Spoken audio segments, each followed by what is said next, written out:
This video is going to be based off of a comment that comes from @CM who says, "Okay, Caleb, what is your all-time college football team?" Now, unlike a normal Q&A video, this isn't going to be a shorter answer.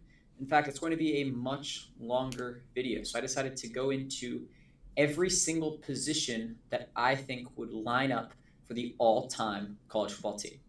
Here we go.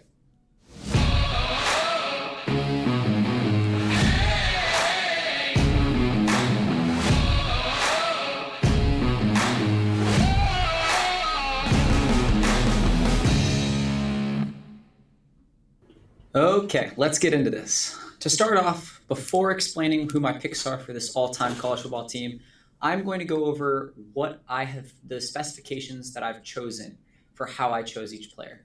So I didn't choose each player based off of who I think had the greatest career. I chose the player and the position based off of who I think had the greatest peak on a specific year for each position. Just to clear that up. So let's get into it. Starting off with the offensive line. The offensive line, I actually went recent here, and I chose the 2023 Michigan Wolverines. Why did I choose this group, you asked? Well, the Michigan Wolverines are back-to-back winners as the best offensive line in the country. Also, I chose an entire offensive line because, frankly, I don't know enough about the group. And so I didn't want to pick between individual players. I picked the group that started plenty of games, had dominant success, and was a major reason why their team just won a national championship. Moving on to the quarterback. At the quarterback, I have Joe Burrow. Joe Burrow spearheaded the greatest offense in college football history, leading LSU to a national championship.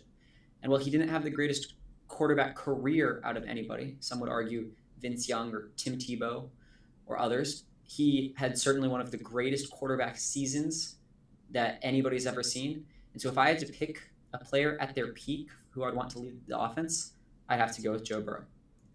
Now, starting at my running back position, I have Reggie Bush out of USC. See, despite the fact that he had his Heisman revoked in the 2005 season, he still had one of the most dominant years we've ever seen from a running back, amassing over 2,000 yards from scrimmage and 16 touchdowns on the ground. Backing him up, though, we have somebody almost as dominant in Barry Sanders from Oklahoma State. Barry may not have had the stats that Bush did, but he was still one of the most dominant players at the position, shaking defenders out of their shoes. Now for my starting tight end position, I have Brock Bowers out of Georgia. Bowers was drafted this past year, 14th overall by the Las Vegas Raiders. And if it wasn't for the other tight end that I have listed today, I think he could have gone higher. Bowers amassed over 700 receiving yards in all of his 3 collegiate seasons at Georgia and led the offense to 2 national championships and a New Year's Six playoff win this past year. Now, the other tight end on the list is Kyle Pitts out of Florida. Pitts was the highest tight end drafted ever, going 4th overall to the Atlanta Falcons. So what has Pitts done?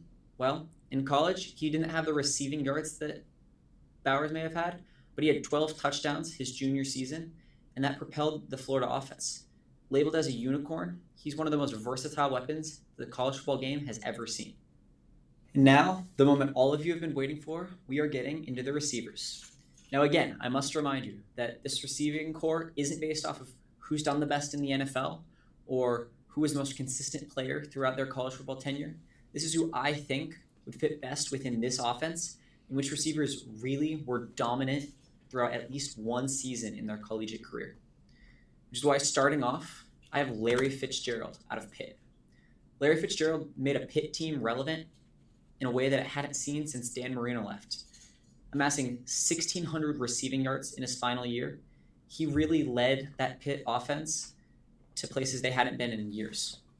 At wide receiver 2, I have Mike Evans from Texas A&M. I am one of those Mike Evans believers who believes that he's the reason that Johnny Manziel looked so dominant, as he caught insane catch after insane catch, leading Texas A&M to their best season in years. At wide receiver 3, we have Michael Crabtree out of Texas Tech.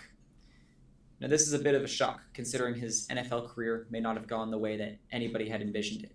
But Crabtree had 2 of the greatest seasons college football has seen in a long time. With over 3,000 receiving yards in his 2 seasons and 1,900 of those coming in one, he also caught 41 touchdowns combined and led Texas Tech alongside Mike Leach in that air raid offense to maybe not their best seasons ever, but pretty good ones. And then finally, at our wide receiver 4, we have Percy Harvin out of Florida. Now, Percy Harvin's a bit of a different player. Were Randy Moss and others better in their collegiate career? Yes, I would agree. But I needed a player who could run slot and who could be a matchup nightmare running motion, and that was Harvin in his career at Florida.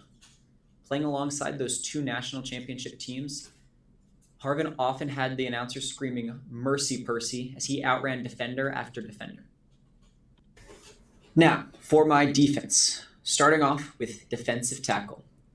At my first defensive tackle spot, I have Ndamukong Suh out of Nebraska. Suh played some of the 4 most dominant years we've seen from a defensive tackle in the college game, amassing 24 sacks. Additionally, he was just a team leader on that Nebraska team and a dominant wrecking force. It doesn't hurt that his NFL career has been so good either. At our other defensive tackle spot, though, we have somebody almost just as dominant in Warren Sapp. Warren Sapp, who was a consensus All-American and the Big East Player of the Year back in 1994, and was just a dominant force on that Miami line, and one of the reasons their team fared so well. Now, to go to DNs. At our first DN spot, we have Jadeveon Clowney out of South Carolina. Now, Clowney's somebody whose stats may not tell the whole story, and I threw them out the window when I was picking this player. Not because they weren't great, he was dominant, but because all I needed in order to pick Clowney for my team was his one iconic hit against Michigan in their bowl game, knocking the player down, forcing the fumble, and picking it up himself. And rounding out the D-line, we have Terrell Suggs from Arizona State. Fast player off the edge, one who makes you panic, one who gets the ball out of your hands quickly, and if you don't, he will take you down. Now, for my linebackers. For this group, I needed a group that was going to get down in the dirt, make tackles. So who did I go with? Well, at my starting linebacker spot, I have none other than Ray Lewis out of Miami. Ray Lewis needs no explanation, but I'll give one anyways. He led that Miami 01 roster to a national championship on the defensive end, combined with somebody else you may see, but he was the reason for their dominant success, plugging holes, making tackles, and hitting people hard.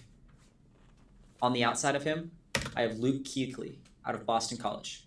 Kuechly, in his 3 seasons, amassed 530 total tackles, with many tackles for losses, 7 interceptions, and although he didn't have any forced fumbles, he did have a few sacks to go along with all those tackles. And our last linebacker, I needed a selfless player who would make the hits, which is why I went with Patrick Willis out of Ole Miss. Now, Willis is probably the least famous of the 3, although he did just get inducted into the NFL Hall of Fame. But he was a player who I knew would chase down the defender with his top-end speed and his hard-hitting ability. Now, for the position group that was the hardest to decide out of any out there. See, there were so many good corners and secondary players in college football history, it felt impossible to discern between which ones were better. So I had to choose a style that I wanted my players to play at.